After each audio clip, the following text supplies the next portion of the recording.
Hi everybody, it is Friday and it is 2:30, so that means it's time for our Family Friday for this month. And I don't know if you knew it or not, but April 1st, today, has a really special day. It's called April Fool's Day. Have you ever heard of April Fool's Day? It is the one day out of the year that it's okay to really prank people and play jokes on them. And we're also going to talk about how great laughter is, which laughter you can do anytime, any day of the week. It's good for us to do laughter. April Fool's Day has been celebrated for several centuries, so it's old. And many different cultures have celebrated April Fool's Day. It's people that study history and historical events are called historians. Some historians have done some studies and they have found April Fools starting back all the way to 1582. So that's a long time ago. And this day was a day to play pranks, act foolish, and tell jokes to people and make them laugh. Going back even further, April Fool's Day was linked to an ancient Roman festival called Hilaria. Do you kind of hear the word hilarious in Hilaria? Well, Hilaria is a Latin word, a kind of a language, and that word means joyful. It's also linked back to spring equinox and how they tied April Fool's Day into the seasons is that people never knew what practical jokes Mother Nature was going to play on them with all the different weather that can happen in spring. So that's just a little bit of history of where April Fools came from, and it has been around for a long time. Now, I have a couple vocabulary words that you can put your listening ears on for when you hear them today, okay? So our first one is gadoozle, okay? That is a joke that makes people spit out their food because they're laughing so hard. Gadoozle. And our next one is sneeg. Sneeg. That is a half sneeze and a half laugh. So sneeg. Do those kind of sound like Dr. Seuss kind of words? Well, you're right. April Fools. We don't have any vocabulary words, real words today, but I do have some really special friends for you to meet today. So come on in the museum with me and we'll get started on our hilarious program today.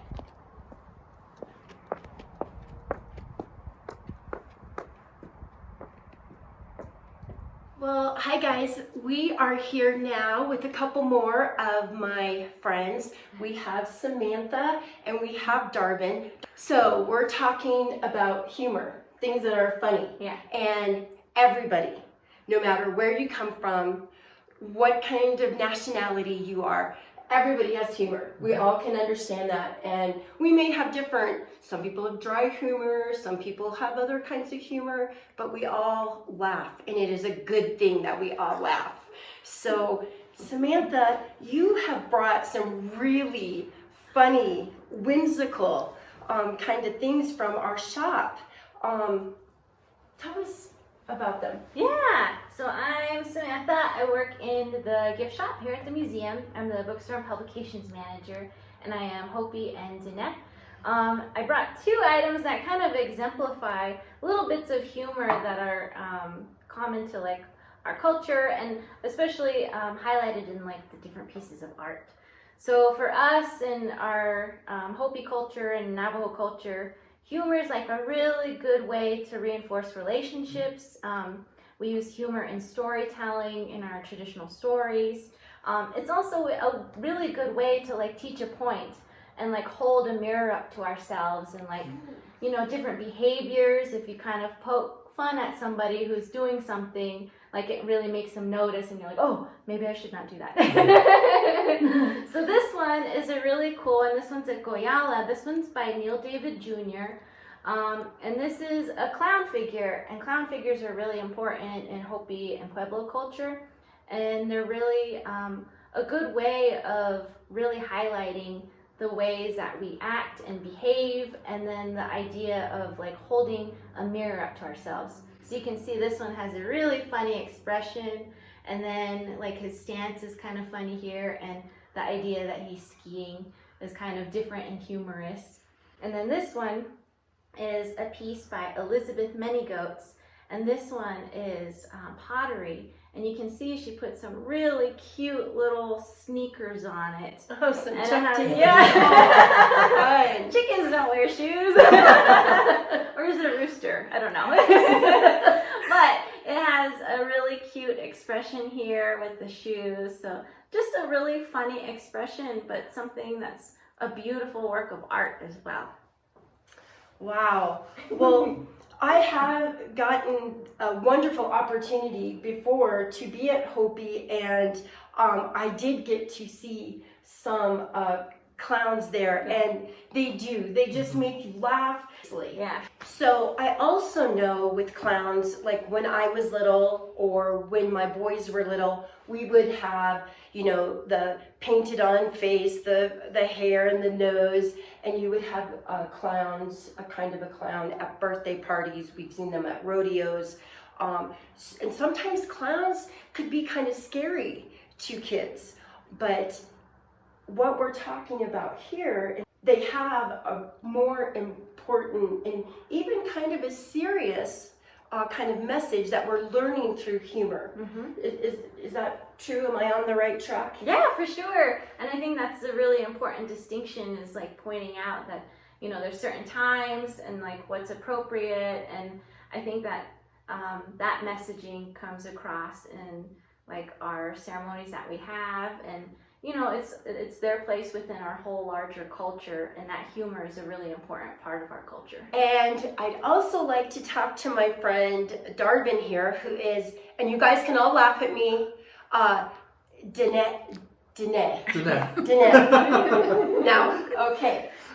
Tell us some things about humor in your family and what your views about humor, Darvin. Well, I was always raised on the fact that, you know, humor is important, as we discussed, but it can't take it too far. You know, you can joke with your family, you can definitely tease them, but if you joke too much, that can come off as sort of degrading towards other people. So it's important to know the balance, really, in humor. I mean, something that we do in my household is we have an old Barbie doll that's, gosh, years old, and we hide it in different places. We put it in the shower, we put it in each other's beds. You know, my mom is a weaver, so we place it on her loom and, you know, act as if the Barbie's weaving. So. Yeah, it's a really funny joke. Talking about family and humor, did you have a practical joker in your family, or someone that brought a lot of laughter to you? Oh my gosh. I think for me that was my dad, and he was like the best storyteller.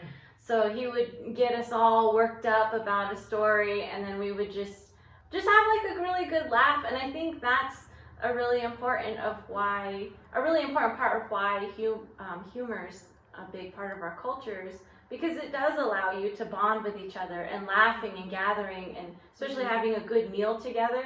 I think that's all part of what makes you stronger as a family, as a community. So I think it's such a strong bond. Yeah, I would say the same thing. My dad is the big clown of the family. You know, if something's very serious, or if we're in a serious situation, he'll break the seriousness with a little laughter, a little joke, a little comment, if you will. So. That's always nice. Yeah. I have a special person in my life, and she is great at the right moment when something's intense, or you know, you're starting to get like angry about something. She has the most perfect talent of cracking a joke, so we can laugh and say, you know what, it's not that serious. You know, I think it's very interesting how through tragedy or something that's sad, and let some time pass, and true life, things that happen to us, they can be comical. Like some of my most favorite comedians or people that for a living make other people laugh.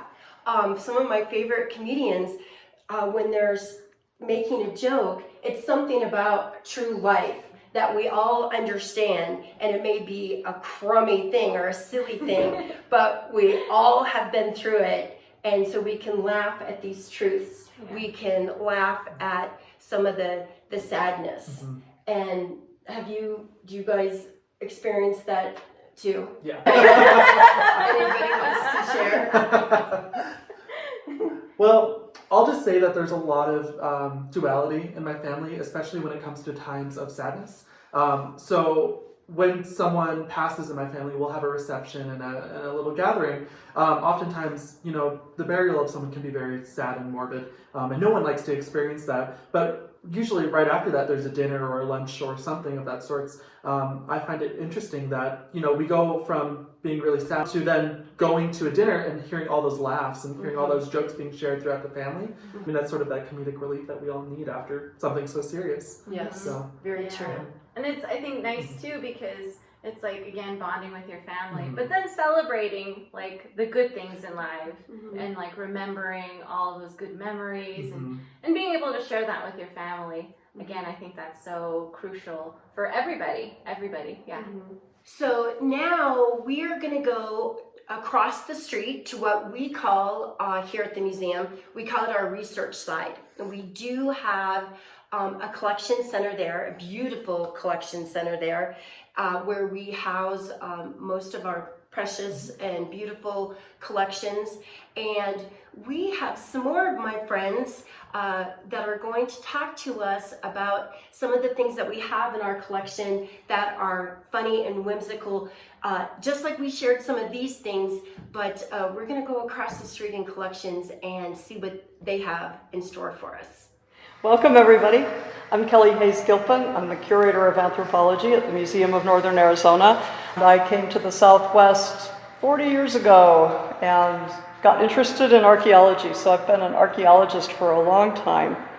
But one of my favorite things is contemporary art, especially art from this area by indigenous artists. And we've picked out some pieces today from Hopi and Zuni and Taos Pueblo.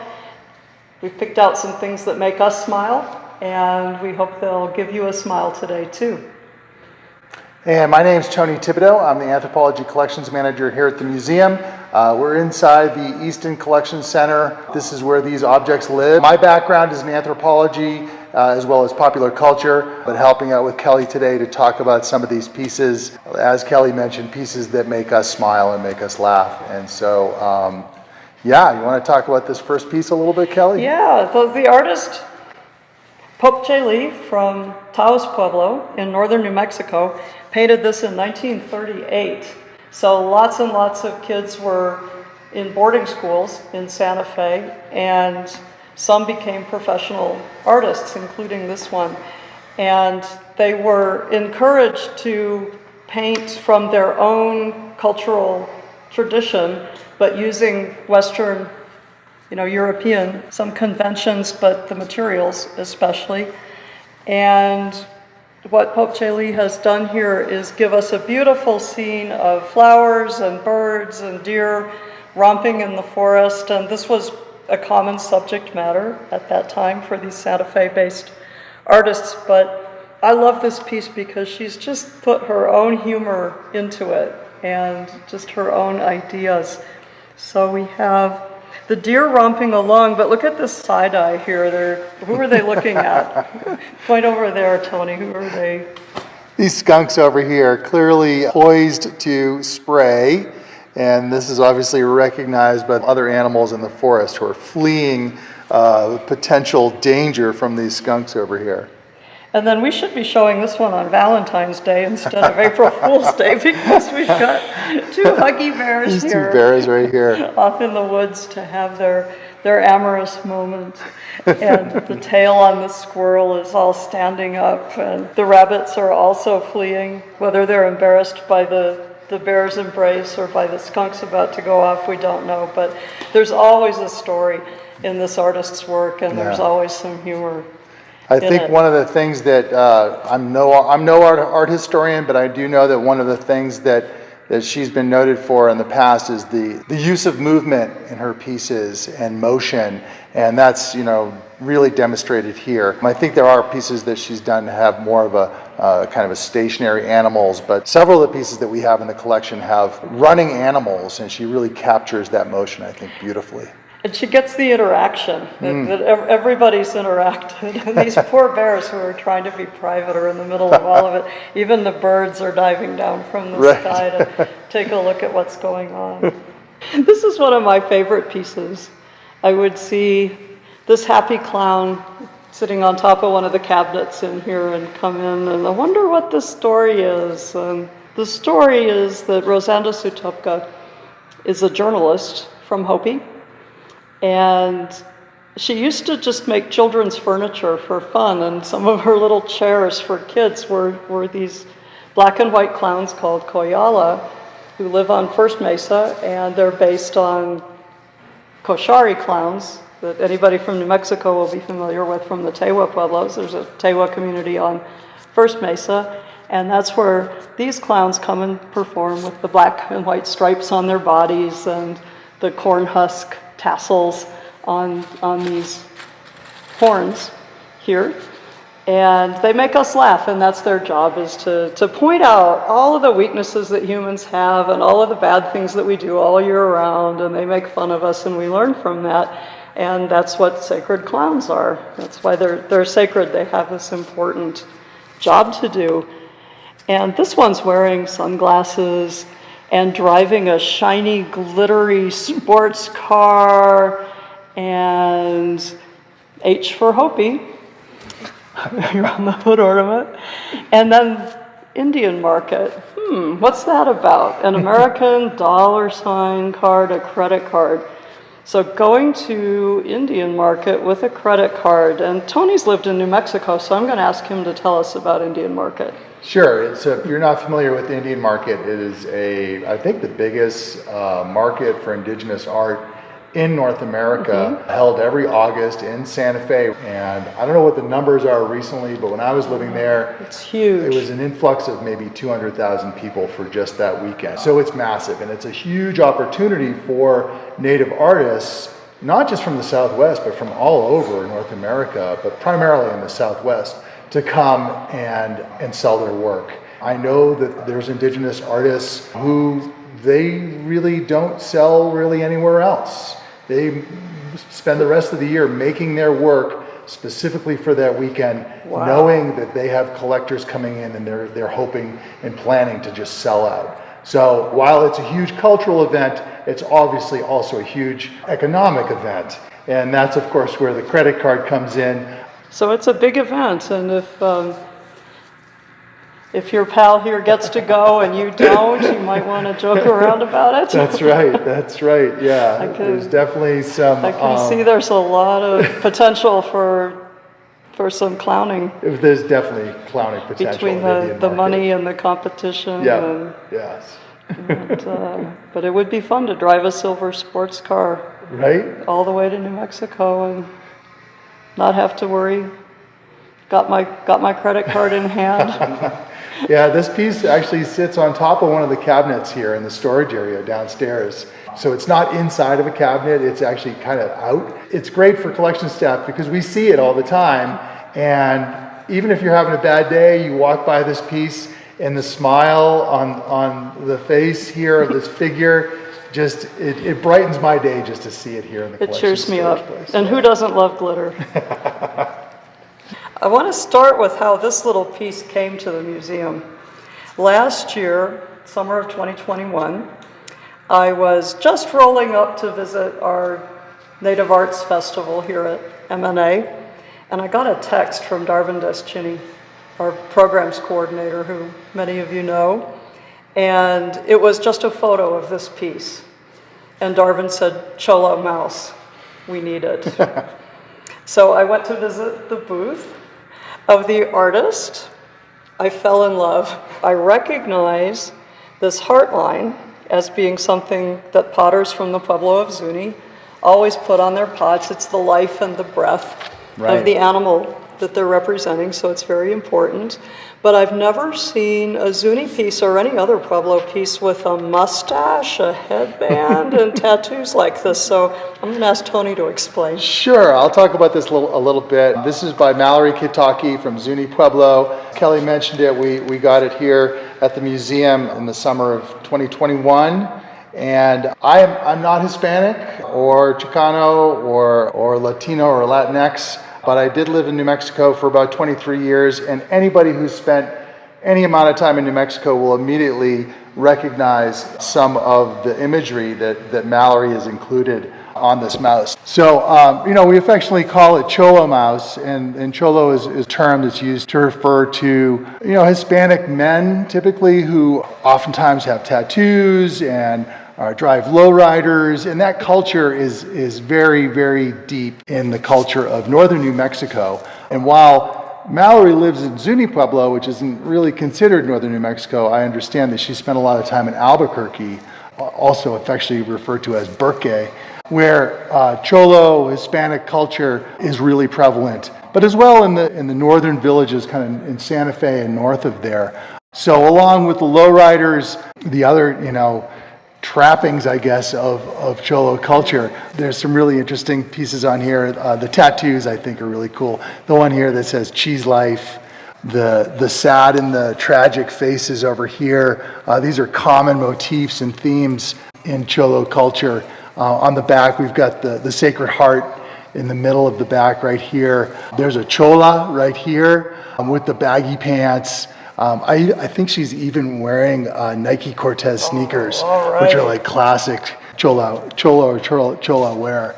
And then like the spiderweb tattoo, and then the bandana and the mustache.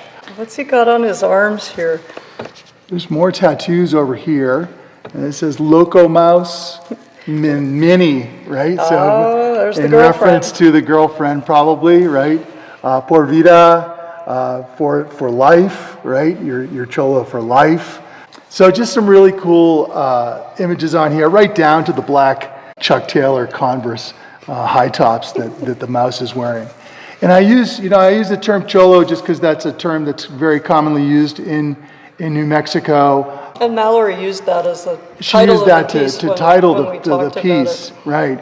And I talk, I've mentioned Chicano or Chicana culture, and the word Hispanic, which is a term that is kind of out of favor in other parts of the country, but in New Mexico, especially in northern New Mexico, that connection to Spanish roots is still very, very important.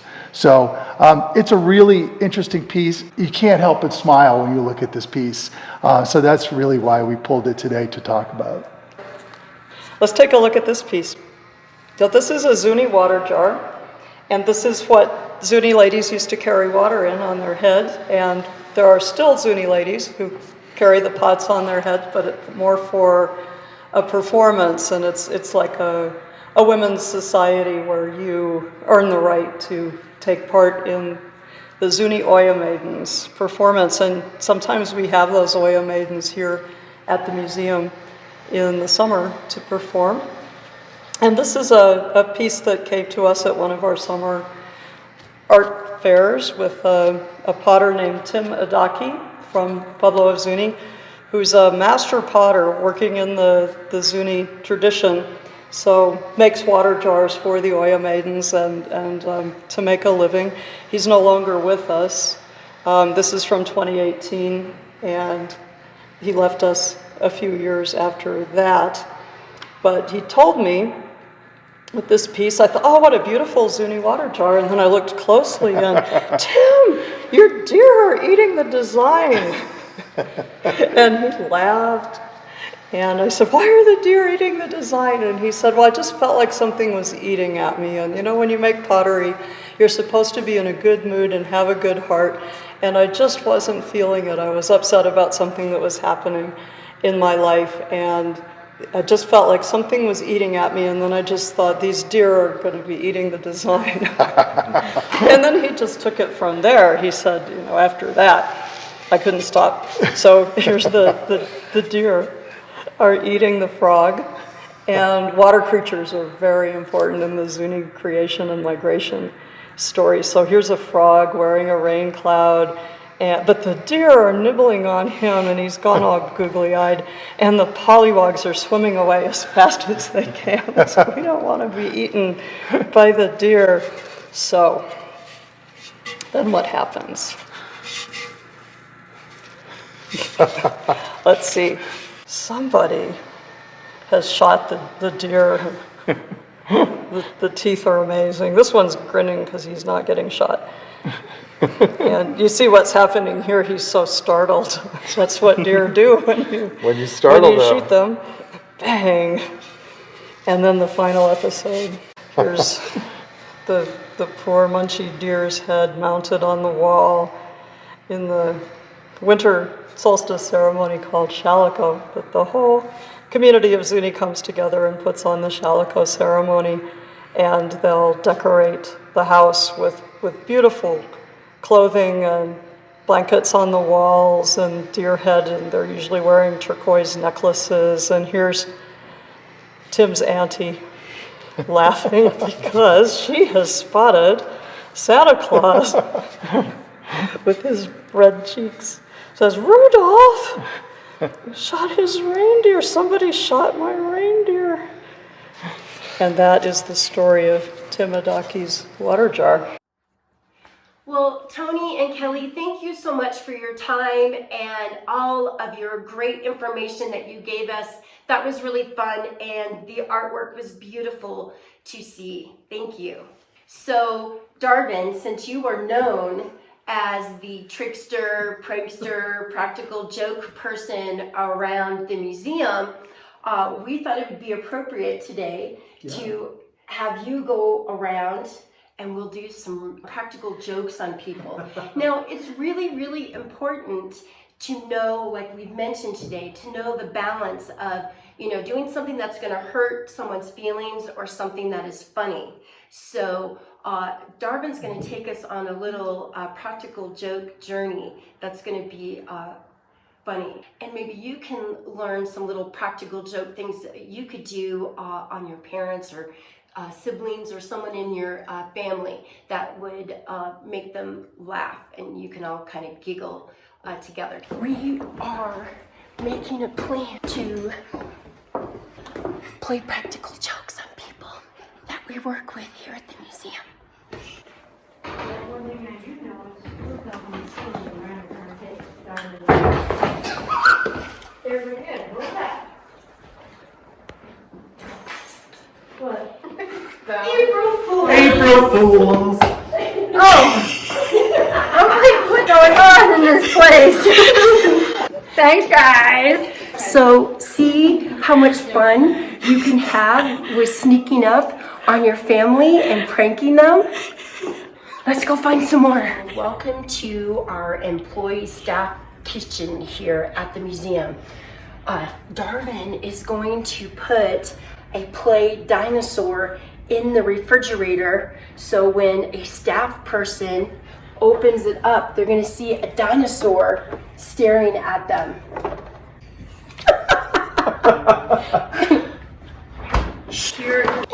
Here is another little spot here in the museum where staff people can come in and they're going to see this dinosaur just here on the rock.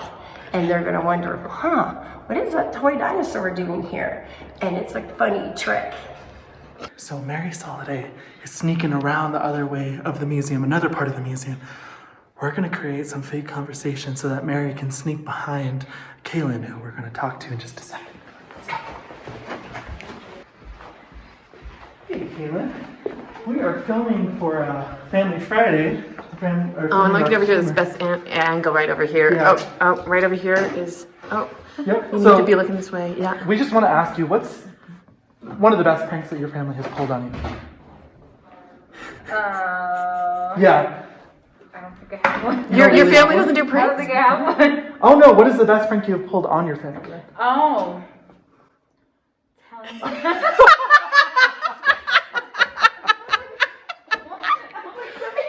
Running with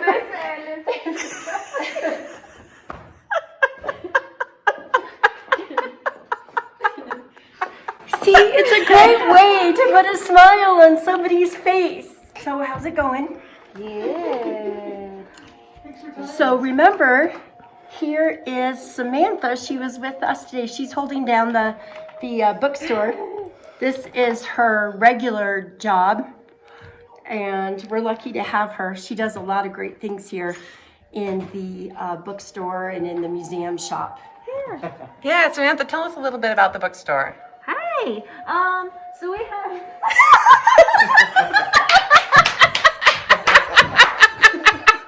I was like, why is he? You were pranked. We were just talking about this. And I'm like, why is he coming behind me? That's a little strange. So was it fun to be pranked? Yes, especially by Darvin, because he makes me laugh the most here. Yes. So we're gonna continue to hide more dinosaurs on our little adventure here. Here's our water bottle filler. And we'll place 2 there for the fun of it. Okay, so this is our human resource manager's office. And we're gonna sneak in and we're gonna put our dinosaur cast print on her seat. So when she comes in on Monday morning, she will sit on a dinosaur footprint. It'll be really funny. Here, we'll face it this way so she doesn't see it immediately. Okay, let's cause some more fun trouble. Yes, we gotta be quiet. Be quiet. What we're gonna do is we're gonna knock on the door of the executive director and then run away. Everybody's boss. She's our boss. We hope we don't get fired for this. We're gonna knock on her door and then we're gonna run away. Okay, ready?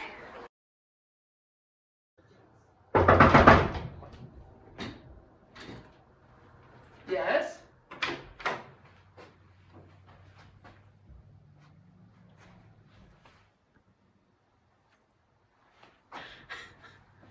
You